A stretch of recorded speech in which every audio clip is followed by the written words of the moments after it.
The Romans did not invent stone. They invented permanence.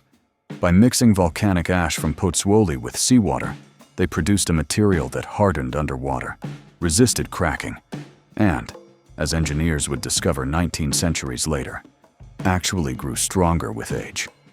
Every civilization before Rome built monuments to its gods. Only Rome built infrastructure designed to outlast the empire itself. The Pantheon is not a monument, it is an argument. The open ocean killed in two ways. It drowned sailors. It also disoriented them, men who had sailed for weeks without landfall, unsure of their position by hundreds of miles. The compass eliminated that second threat. When you know which direction you are traveling, you can plan. And planning, across open water, is the difference between exploration and disappearance. Columbus did not discover America. The compass made it possible to try. Trade is older than civilization. For millennia, exchange operated on verification. Grain measured, metal tested, and weighed at every transaction. The innovation of Lydia was not value. It was the moment trust became a function of the state. That shift had consequences beyond the market. Armies could be paid in the field. Empires could function at a distance. The coin did not create wealth. It made wealth governable. Alfred Nobel spent his life in the proximity of death. His brother Emile was killed in a nitroglycerin explosion in 1864. His stabilization of the compound was genuine safety engineering. What he could not control was what others did with it. Nobel lived to read his own obituary, which described him as a man who had made it possible to kill more people, more quickly, than anyone before him. For 5,000 years, the limit of human perception was the human eye. Then, two instruments shattered that boundary. The telescope pushed the cosmos open. The microscope revealed an entire universe of life invisible to the naked eye. Both were made of the same material, sand, melted and shaped by hand. The most consequential raw material in the history of science was beach sand. Leeuwenhoek was a draper, a cloth merchant with no formal scientific training. When he examined a drop of canal water in 1676 and found it swarming with living organisms, he wrote to the Royal Society in London. They sent a delegation to verify it. He was not wrong. Germ theory and every modern vaccine trace their lineage to that letter. No single person invented farming. It emerged slowly, simultaneously, across a dozen unconnected regions. Within 2,000 years of the first cultivated fields, cities existed. The hunter-gatherer needed 10 square miles to sustain one person. The farmer needed 1 acre. That arithmetic is the foundation underneath every civilization that followed. Everything on this list was built by people who were fed by someone else. Edward Jenner was not the first person to notice that milkmaids rarely caught smallpox. Rural England had known it for decades. What Jenner did was formalize the question, could a controlled exposure to a mild disease prevent a fatal one? His answer was tested on an 8-year-old boy on May 14, 1796.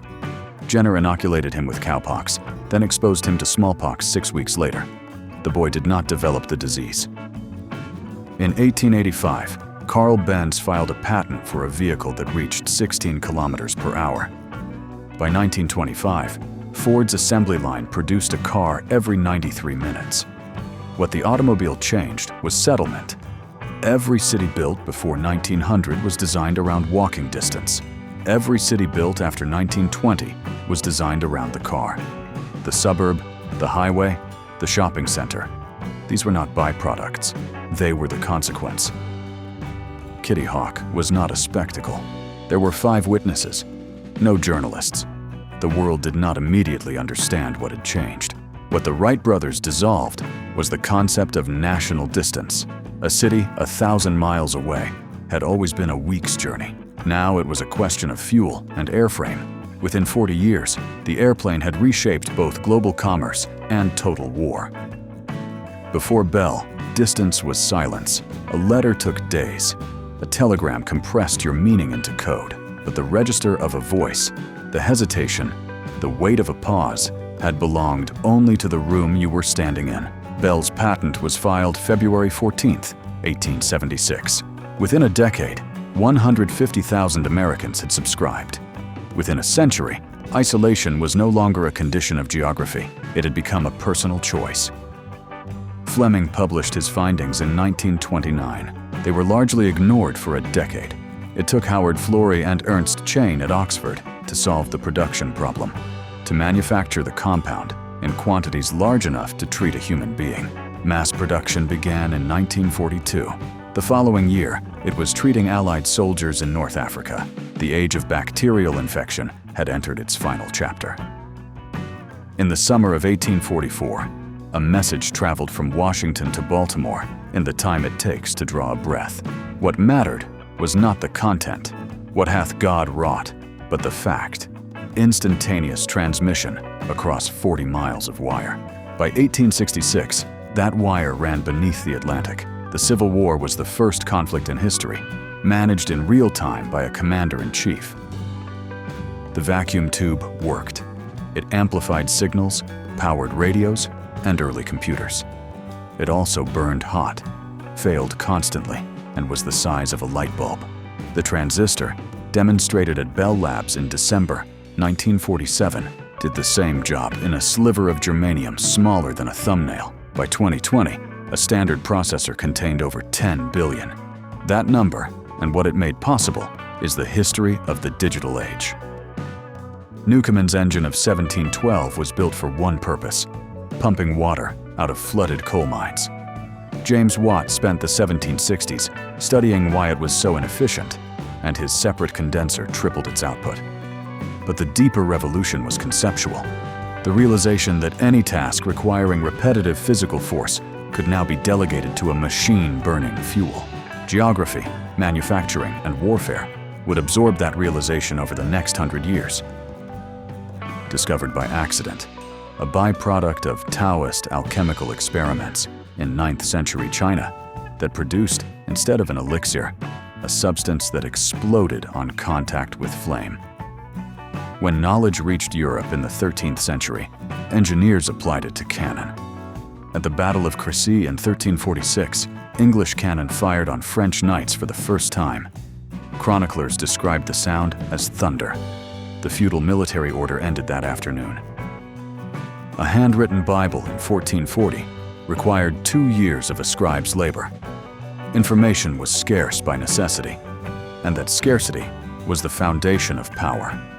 By 1500, 20 million books circulated across Europe, more than had been produced by hand in the previous 1,000 years. In 1517, Luther's 95 Theses were circulating across Germany within weeks of being nailed to a door. Doctrine had lost its monopoly on distribution. Every civilization before the 1880s organized itself around daylight, commerce, labor, social life, compressed into the hours between sunrise and dark. Edison's grid and Tesla's alternating current severed the link between human activity and the solar cycle that had governed every living species since the beginning of life. What followed was a civilization organized not around light and dark, but around demand. It appears first on clay tablets from Ur around 3500 BC, not as a vehicle, but as a potter's tool. The application to transport came later. What the wheel introduced was mechanical advantage, translating rotational motion into movement, reducing friction to a manageable force. The gear, the mill, the engine, the turbine, all of them are the wheel, refined. Before it, the limits of human capability were biological. Before writing, knowledge died. A farmer learned which crops survived a drought. A general learned how to hold a mountain pass. And then they died, and the knowledge died with them. Writing did not change what humans knew. It changed what humanity could remember. And memory, accumulated across centuries, is what we call history. Which means writing did not record civilization. It made civilization possible.